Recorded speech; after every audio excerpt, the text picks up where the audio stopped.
I couldn't help thinking when I was watching the film that Joseph, your character, was kind of like a rock star of his day. And I wondered if you had any particular rock musicians in mind when you were actually making the film that you could actually draw on. Yes, the clue for me, Stephanie wrote a line. She was like, at the beginning of the movie where they have the Mozart and Chevalier battle, she said it's like Jimi Hendrix and Clapton battling it out.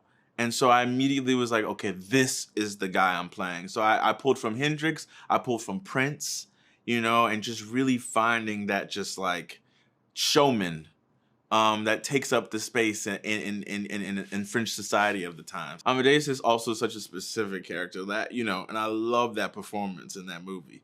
And I think he's such a quirky, like kooky kind of character. And I think Joseph is, I guess, the opposite. He's very like grounded, he's very focused.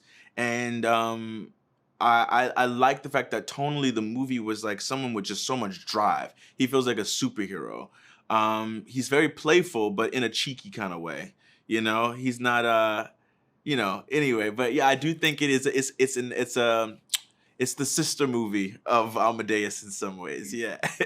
I think I read it that kind of leaning that way, but then seeing what Kelvin did with it, where the second you walk on set and you're around Kelvin and around him in character, you totally understand why everyone wanted to be around Joseph Bologne. And I totally agree. I think he totally has the aura of the rock star, and God knows he's got the skill. I mean, he just excelled at everything and anything he drove his mind to. So yeah, he's an iconic figure in history.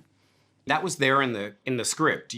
Stephanie, very early on in the script, describes Joseph's resonance in his own time as being like, someone like Prince or Jimi Hendrix. And that felt like really apt and appropriate and gave us all creatively and visually a way into telling Joseph's story, because he was such a celebrated figure in his time. He was, famous for, almost as famous for his romantic exploits as he was for fencing and his musical prowess. And, he really was the talk of the town. And so that felt like, yeah, that's what a rock star would have been like in those days. And that was all part of our attempt to try and render the story, albeit set in a particular period of time in pre-revolutionary France, but to render it as if it were unfolding with a contemporary energy and vibe to it.